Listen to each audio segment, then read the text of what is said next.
Mr. Mayor, yours. Oh, man, that's a good way to start a council meeting.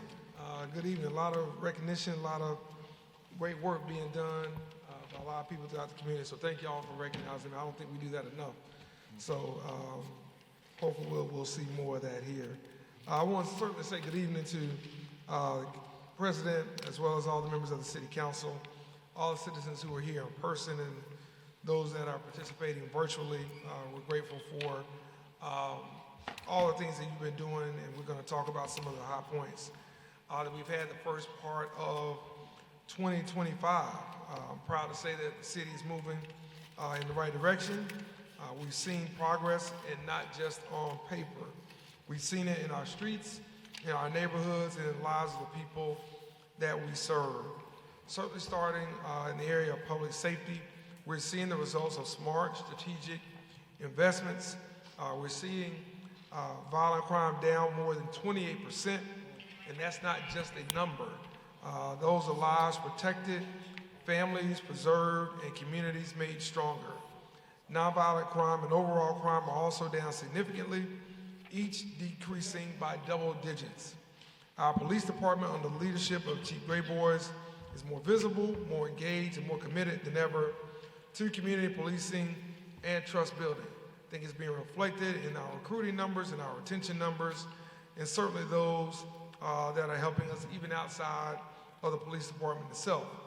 Now, we know that what the public often sees are officers reacting to crime after it happens. But what many don't see is just how proactive our department has become. That's why we've expanded the Star Watch system, which now includes hundreds more cameras covering key parts of the city. And we want to continue to push for that as you all are talking to your various neighborhood associations and the residents of your districts, as well as those that are here, can talk to their friends and colleagues as well about signing up for the Star Watch system. Just last week, dozens more were added to the network. But this isn't just a passive system for reviewing footage after the fact. It's an active, real-time tool monitored 24/7 by our Strategic Technology and Resource Center. This allows officers to respond to situations as they unfold, identify offenders faster, and gather solid evidence that holds up in court. If you've been to our entertainment district lately, you've likely noticed more officers on the ground. That provides a more visible, reassuring presence while working to prevent issues before they start. Together, these strategies are making a measurable difference because public safety isn't just about responding to problems, it's also about preventing them. That's why I also support the City Council's ordinance regarding the curfew. Not just because young people are responsible for the majority of the crime, because they're not, but because we all share responsibility to keep our youth safe, especially during the most vulnerable hours of the night. Parents and guardians play a pivotal role. Many of us remember this 1990s public service announcement that asked, "Do you know where your children are?" That question is just as urgent today. And I'm calling on every caregiver to check in, set clear expectations, and partner with us in keeping our young people safe. A city cannot parent anyone's child. We have to do that. It takes a village. But together, with accountability at home and opportunity in our neighborhoods, we can give every young person a better chance at success. So you'll see us talking more about opportunities in the evening through our Parks and Recreation Department, through our Department of Cultural Affairs, and other things to give young people an outlet to have a good time and enjoy the summer. However, that needs to be in places that have been designated, not those places that are there for adults because they're selling alcohol, because they have late night hours. Those are places for our residents, our people who live and work and want to play here, for those that want to have a good time in these entertainment districts. There can be places for young people, but that's not every place. And we have to make sure that we do our parts in making sure that guardrails are put up just for those who may not know any better, who may not have that guidance at home. What we just acknowledged here was one of the best and brightest in Coach Sean Dion Hamilton, whose family has been active in this community, setting not just an example for their sons and their family, but for their entire community. and we watched all of them grow up with a lot of pride in what their parents instilled. That's just one example of many that has been shown, and certainly there are many, many others that's been recognized here tonight of those that can attest to not only their parents, but to the village that kept them in line. And those are the things that we have to do, and not just in the summer months, but even as we get back into the school year, which will be here before we know it, as we look at the areas of truancy, the data around truancy and absenteeism.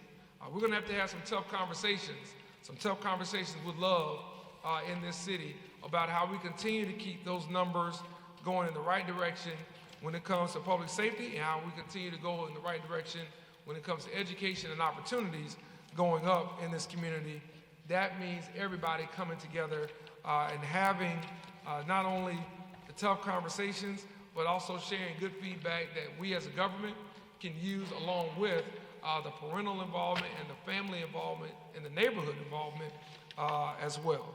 So just want to highlight all of those things and just to make sure that we understand what each and every one of us, what role we can play in making this a better community, in improving our city, our region, our state, and our country. Because again, at the end of the day, it's not just about numbers. It's not just about data and statistics. It's about lives. It's about lives that are impacted in a positive way so that we don't read about more lives that are impacted in a negative way that look like those that we see so often in our media space. Now, I do want to turn our attention to more winning that we've seen happen.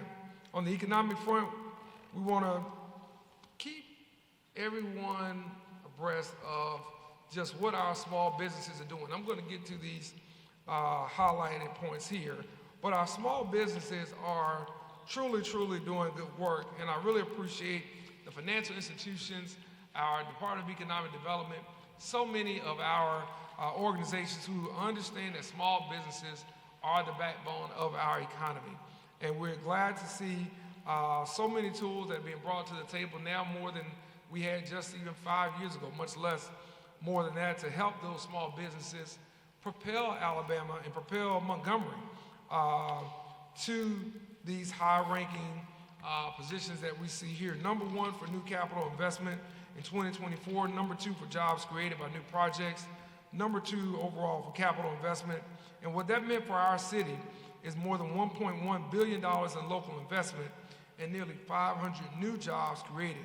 And in just the first 6 months of this year, we celebrated groundbreakings at the $94 million intermodal container transfer facility, the $415 million Diageo beverage plant, and new housing developments across the city.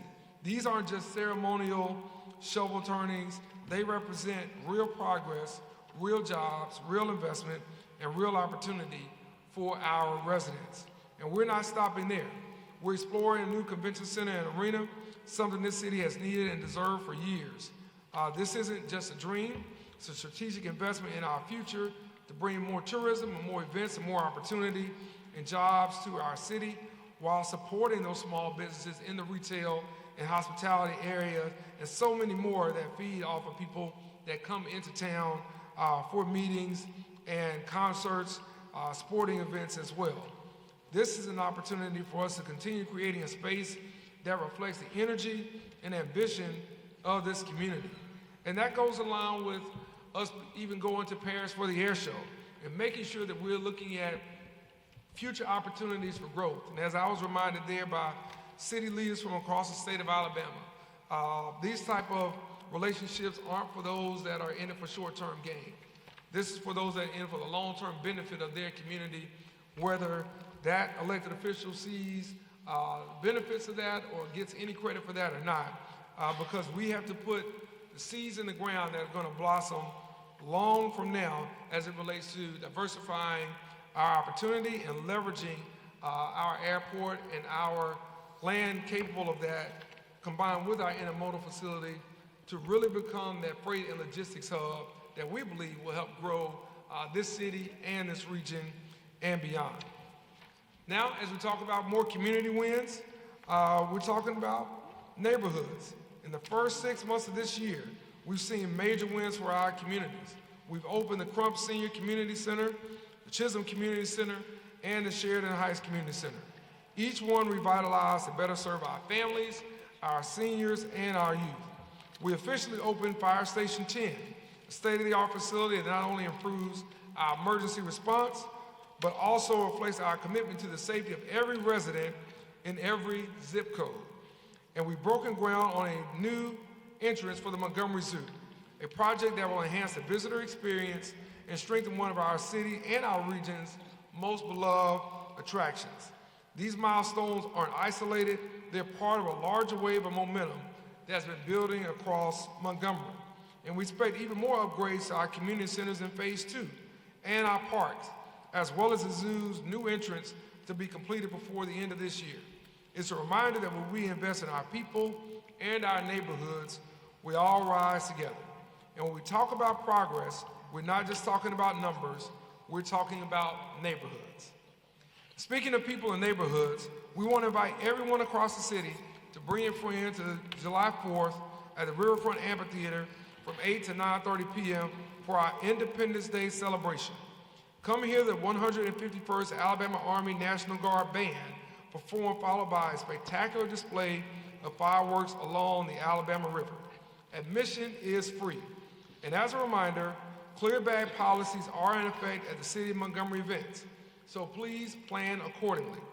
Be sure to arrive early to avoid long lines at the security screening and potentially miss out on the great fireworks display. Several great food vendors will be available, from boiled peanuts, specialty popcorn, snow cones, and lemonade. So join us at this fun, family-friendly event. And remember, this is the only place in the city where fireworks are legal. Yeah. So if you're inside the city limits and you have fireworks and you're popping them or you're lighting them, just remember you are breaking the law. So you can be served by our police department, but we know no one's going to do that inside the city limits.